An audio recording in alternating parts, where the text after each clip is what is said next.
ऐसी चीज है जिसकी वजह से किसी की मौत तक हो सकती है, इसलिए लालच कभी नहीं करना चाहिए। इस कहानी में हम देखेंगे ऐसे ही एक लालची सियार की कहानी। सियार भूख के चलते जंगल में खाने की खोज करता रहता है,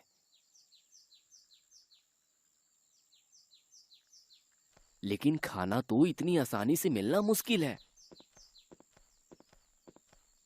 क्योंकि गर्मी के इस मौसम में सारे पशु पक्षी अपने अपने घरों में हैं।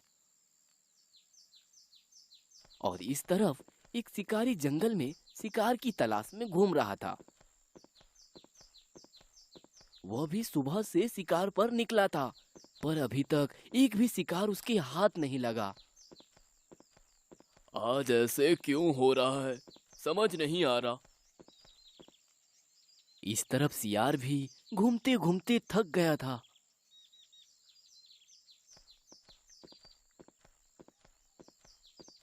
अरे, और चला नहीं जाता। ऐसा लग रहा है यहीं बैठ जाऊं, पर बैठने से तो मेरी भूख नहीं मिटेगी। चलो, थोड़ी और जाकर देखता हूँ।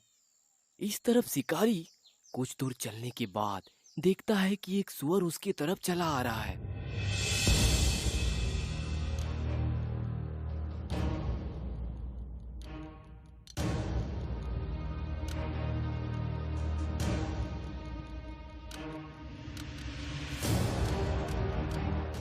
शिकारी भी अपनी तीर कमान लेकर सुअर की ओर बढ़ जाता है। उसी वक्त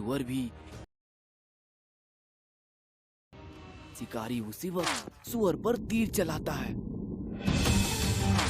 पर उसके बावजूद भी सुअर घायल हालत में भी शिकारी के ऊपर कूद जाता है। दोनों के बीच में बहुत लड़ाई चलती है।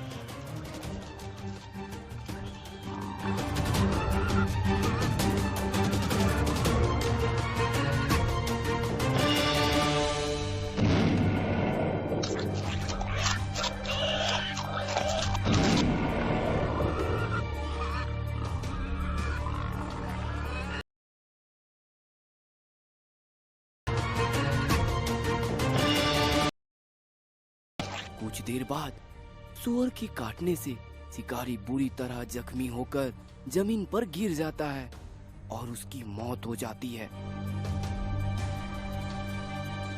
इसके बाद सुअर भी तीर का दर्द ना सह पाने की वजह से वो भी मर जाता है।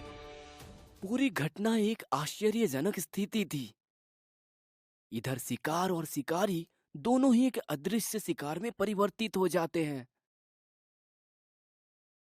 इधर वो सियार चलते चलते उस रणभूमि में आकर उपस्थित होता है।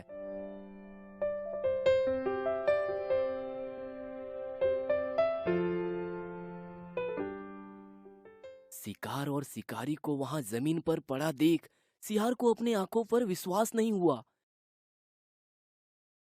क्योंकि वह शिकार हो या शिकारी, दोनों अब उस सियार के शिकार हैं।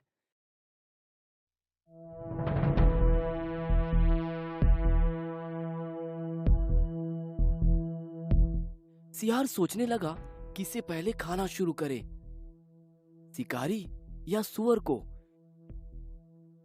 क्योंकि दोनों ही उसके पास अब एक बढ़िया शिकार बन चुके थे। इतना खाना वो कभी नहीं खाया था। मन को स्थिर ना करते हुए वो शिकारी की धनुष की ओर बढ़ने लगा। उसके बाद उसे नजर आई कि धनुष की बनावट चमड़ी का है। इसके बाद सियार सोचा, शिकारी और शिकार को तो खाऊंगा ही, क्योंकि इस भरे दोपहर में कोई अपना हक जताएगा भी नहीं। पहले इस छोटे चमड़ी से अपनी महाभोज शुरू करता हूँ। ये कहकर सियार धनुष की चमड़ी को चबाना शुरू करता है। सियार को पता नहीं था कि उस चमड़ी की मदद से धनुष बंधी हुई थी।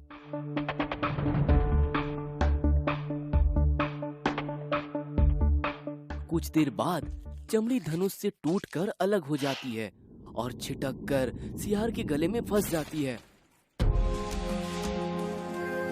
दर्द के मारे सियार छटपटाता है और कुछ ही देर बाद वो भी मर जाता है। ज्यादा लालच का फल सियार की मौत का कारण बन जाता है। क्या जरूरत थी उसे इतनी लालच करने की? उसके सामने इतने खाने पड़े हुए थे, फिर भी धनुष की चमड़ी को खाने की क्या जरूरत थी?